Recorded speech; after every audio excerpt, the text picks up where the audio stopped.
अस्सलाम वालेकुम dear students, उम्मीद करता हूँ आप सब खैरियत से होंगे। Basic English grammar lecture series में आज हम जो टॉपिक करने जा रहे हैं वो है अब्स्ट्रैक्ट नाउन। डियर स्टूडेंट्स, इस टॉपिक का आगाज़ करने से पहले मैं आपसे गुजारिश करूँगा कि बेसिक इंग्लिश ग्रामर के हवाले से मज़ीद वीडियोस हासिल करने के लिए आप मेरे YouTube channel smart learning centre को सब्सक्राइब कर लें।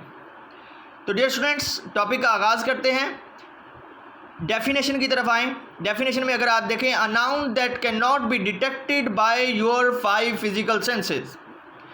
अब्स्ट्रैक्ट नाउन वो नाउन होता है जिसे हम 5 फिजिकल सेंसेस से डिटेक्ट नहीं कर सकते, यानी ऐसा नाउन जिसे हम 5 फिजिकल सेंसेस से डिटेक्ट नहीं कर सकते, पता नहीं चला सकते। यानी जहाँ पे हमारी 5 फिजिकल सेंसेस काम करती हैं तो वो अब्स्ट्रैक्ट नाउन नहीं होता। अगर आप नीचे आएँ तो आपको पता चलेगा 5 सेंसेस के हवाले से मैंने लिखा है। 5 सेंसेस में पहले देखें तो आई का काम होता है देखना, यानी अब्स्ट्रैक्ट नाउन वो होते हैं जिनको हम आँख से देख नहीं सकते। एयर का काम होता है हेयर सुनना, यानी ऐसे नाउन जिनको हम कान से सुन नहीं सकते वो अब्स्ट्रैक्ट नाउन होते हैं। और नोज़ का काम होता है सूंघना, स्मेल। ऐसे नाउन जिसको हम नाक से सूंघ नहीं सकते वो अब्स्ट्रैक्ट नाउन होते हैं। और आगे देखें, टंग का काम होता है टेस्ट करना। ऐसे तमाम नाउन जिसको हम ज़ुबान से चख नहीं सकते वो अब्स्ट्रैक्ट नाउन होते हैं। और आगे है हैंड का काम क्या होता है, टच, छूना। ऐसे नाउन जिसको हम हाथ से छू नहीं सकते, यानी ये इंटेंजिबल होते हैं। तो डियर स्टूडेंट्स, आपको अब्स्ट्रैक्ट नाउन की समझ आ रही होगी कि अब्स्ट्रैक्ट नाउन वो होते हैं जिनको हम आँख से देख नहीं सकते, कान से सुन नहीं सकते, नाक से सूंघ नहीं सकते, ज़ुबान से चख नहीं सकते, हाथ से छू नहीं सकते। यानी ऐसे तमाम नाउन जिनको ना तो हम आँख से देख सकते हैं, ना कान से सुन सकते हैं, ना नोज़ से सूंघ सकते हैं, ना ज़ुबान से चख सकते हैं, ना हाथ से छू सकते हैं। ऐसे तमाम नाउन अब्स्ट्रैक्ट नाउन होते हैं, यानी परसीव कर सकते हैं, इनको समझा जा सकता है। ना देखा जा सकता है, ना सुना जा सकता है, ना सूंघा जा सकता है, ना चखा जा सकता है, ना छुआ जा सकता है। और इनकी एक और खुसूसियत है, वो क्या है, an abstract noun does not refer to physical object. अगर ये फिजिकल ऑब्जेक्ट में होंगे तो इनको टच किया जा सकेगा, तो लेकिन ये फिज़िकली ये मौजूद नहीं होते, फिज़िकल इनकी एग्जिस्टेंस नहीं होती, तो इसलिए भी ये अब्स्ट्रैक्ट नाउन होते हैं, इंटेंजिबल होते हैं। आगे आप देखें जी, abstract noun categories. Abstract noun की कैटेगरीज कौन सी हैं? अब्स्ट्रैक्ट नाउन में कौन कौन से नाउन शामिल होते हैं, कौन कौन सी ऐसी चीज़ें हैं जिनको ना तो हम कान से सुन सकते हैं, ना आँख से देख सकते हैं, ना ज़ुबान से चख सकते हैं, ना हाथ से छू सकते हैं। फीलिंग्स, यानी इनको महसूस किया जा सकता है। स्टेट्स, इनको भी महसूस किया जा सकता है, यानी किसी चीज़ का होना। इमोशंस, कॉन्सेप्ट्स, क्वालिटीज़, मूवमेंट्स या इवेंट्स। यानी कैटेगरीज़ क्या हैं? कैटेगरीज़ इनकी ये हैं कि इनमें फीलिंग्स आती हैं, फीलिंग्स शामिल होती हैं अब्स्ट्रैक्ट नाउन में। अब्स्ट्रैक्ट नाउन में स्टेट्स शामिल होती हैं। अभी आगे हम इनकी एग्जांपल्स देखेंगे, स्टेट्स में कौन कौन सी नाउन्स आते हैं, अब्स्ट्रैक्ट नाउन आते हैं, फीलिंग्स में कौन कौन से अब्स्ट्रैक्ट नाउन आते हैं, इमोशंस में कौन कौन से अब्स्ट्रैक्ट नाउन आते हैं, मोमेंट्स में कौन कौन से अब्स्ट्रैक्ट नाउन आते हैं, क्वालिटीज़ में कौन कौन से अब्स्ट्रैक्ट नाउन आते हैं, कॉन्सेप्ट्स में कौन कौन से अब्स्ट्रैक्ट नाउन आते हैं। ये आगे हम डीपली इनकी एक एक करके जो है वो एग्जाम्पल्स देखेंगे अब्स्ट्रैक्ट नाउन की। तो कैटेगरीज आपको पता चल गई, 6 कैटेगरीज हैं। यानी अब्स्ट्रैक्ट नाउन में फीलिंग्स शामिल होती हैं, इमोशंस शामिल होते हैं, स्टेट्स शामिल होती हैं, मोमेंट्स शामिल होते हैं, कॉन्सेप्ट शामिल होते हैं और क्वालिटीज़ शामिल होती हैं। यानी feelings, emotions, states, moments, qualities और कॉन्सेप्ट्स अब्स्ट्रैक्ट नाउन होते हैं। तो आगे देखिए ज़रा, एग्जाम्पल्स ऑफ अब्स्ट्रैक्ट नाउन, यानी उनमें जो हमने कैटेगरीज पढ़ी थी, अब हम हर कैटेगरी को अलग अलग से डिस्कस करते हैं और इनकी एग्जाम्पल भी देख लेते हैं। क्वालिटीज़, सबसे पहले कौन सी है जी? क्वालिटीज़। क्वालिटी में आ जाती है विजडम, करेज, पेशेंस, ऑनेस्टी, जेनरसिटी, ब्रिलियंस। यानी अब्स्ट्रैक्ट नाउन क्वालिटीज़ का नाम भी है। क्वालिटीज़ अब्स्ट्रैक्ट नाउन होती हैं, यानी किसी की विजडम को आप छू नहीं सकते, किसी की विजडम को आप सुन नहीं सकते, किसी की विजडम को आप आँख से देख नहीं सकते, जस्ट समझ सकते हैं उसके वॉइस एक्ट से। इसी तरह करेज है, बहादुरी है, तो इसको भी आप टच नहीं कर सकते, इसको आप देख नहीं सकते, इसको आप जस्ट समझ सकते हैं उसके एक्ट से। पेशेंस, सेम, ऑनेस्टी, ईमानदार आदमी को छुआ जा सकता है, लेकिन उसके अंदर पाई जाने वाली ईमानदारी को जस्ट परसीव किया जा सकता है, समझा जा सकता है। तो brilliance, brilliant act, brilliant boy को आप छू सकते हैं, लेकिन उसके अंदर पाए जाने वाली ब्रिलियंस को आप जस्ट फील कर सकते हैं। तो जेनरोसिटी, सखावत, तो अगर कोई बहुत ज़्यादा सखी है उसको तो आप छू भी सकते हैं, लेकिन उसके अंदर पाई जाने वाली सखावत का पता आपको उसके एक्ट से चलता है। उसके एक्ट से आप ये समझते हैं कि इसके अंदर जेनरोसिटी पाई जाती है। तो एब्स्ट्रैक्ट नाउन ये जस्ट लाइक सोल, ये रूह की तरह है। यानी अगर वाइज मैन है तो उसके अंदर पाई जाने वाली विजडम को छूना है। तो अगर कोई ब्रिलियंट है तो उसके अंदर पाई जाने वाली ब्रिलियंस को फील करना है। तो ये क्वालिटीज़ में आपके सामने आ गई, wisdom, patience, courage, honesty, generosity and brilliance. अब आगे और एग्जांपल देखें एब्स्ट्रैक्ट नाउन की। इमोशंस, इमोशन में आपके सामने है एंगर, गुस्सा, लव, मोहब्बत, हेट, नफ़रत, ग्रीफ, गम, सॉरो, दुख, जॉय, खुशी। तो ये इमोशंस, इनको भी हम फील कर सकते हैं। तो एब्स्ट्रैक्ट नाउन में इमोशन है। इमोशन में कौन कौन सी चीज़ें हैं जी? एंगर है, लव है, हेट है, ग्रीफ है, जॉय है, सॉरो है। तो तमाम इमोशन जो है वो एब्स्ट्रैक्ट नाउन होते हैं। तो डेफिनेशन आप लोगों ने ज़हन में रखनी है।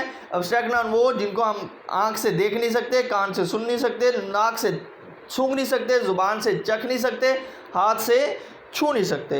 तो एब्स्ट्रैक्ट नाउन भी वे तमाम ऐसे नाउन, इमोशन में जो नाउन आते हैं वो तमाम ऐसे हैं जिनको हम ना तो छू सकते हैं, ना सूंघ सकते हैं, ना देख सकते हैं, ना ही हम उनको कानों से सुन सकते हैं।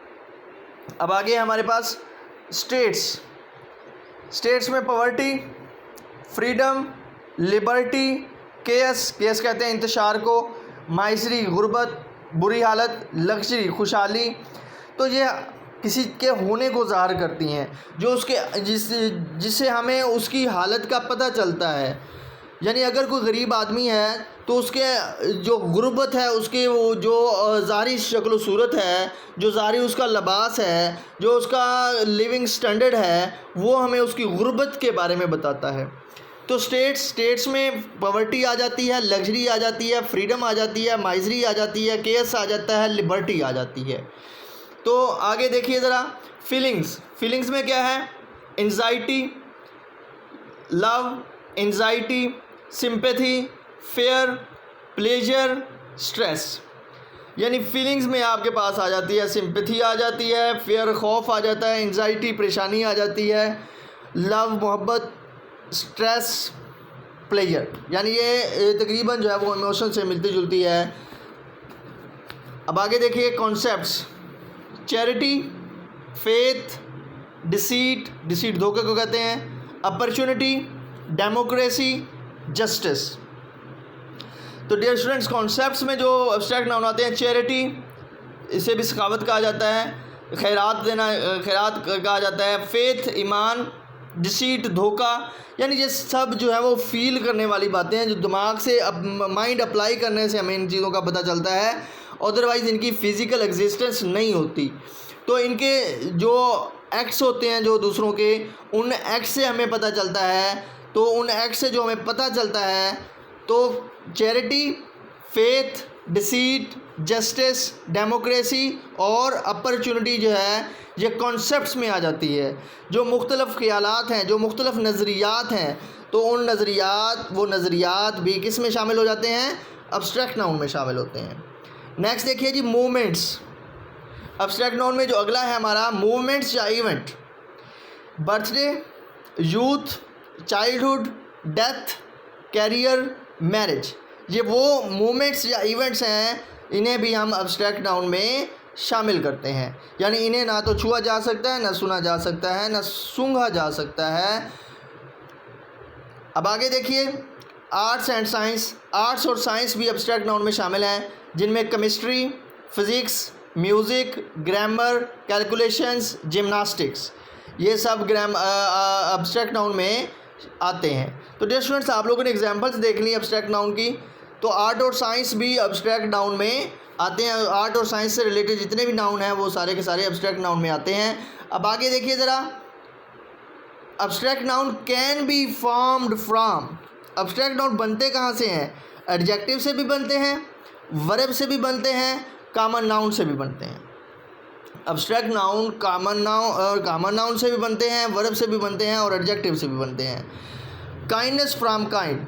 काइंड जो है वो एडजेक्टिव है। काइंड पर्सन, काइंड टीचर, उसके अंदर पाई क्या जाती है? Kindness.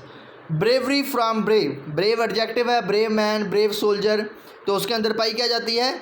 Bravery. Bravery abstract noun है जबकि ब्रेव एडजेक्टिव है। काइंड एडजेक्टिव है जबकि काइंडनेस एब्स्ट्रैक्ट नाउन है। इलनेस फ्रॉम इल।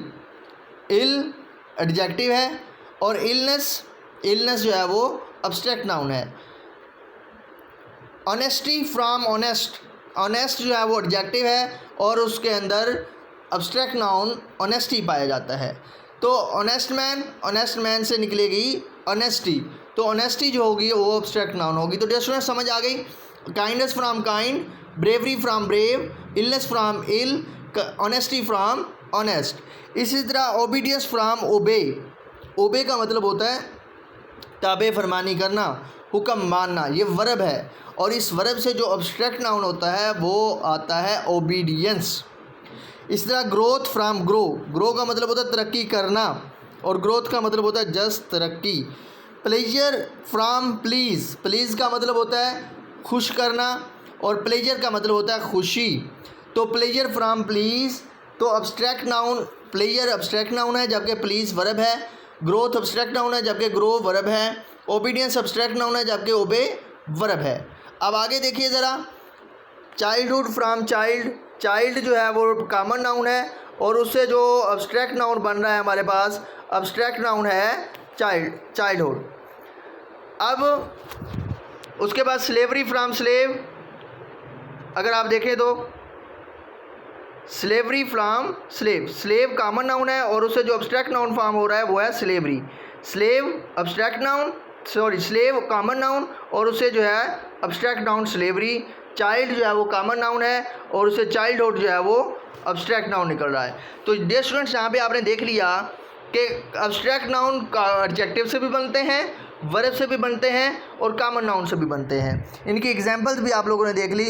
यकीनन डियर स्टूडेंट्स, आपको ये वीडियो जो है वो पसंद आई होगी और आप लोगों ने इस वीडियो को अच्छी तरह से समझ लिया होगा।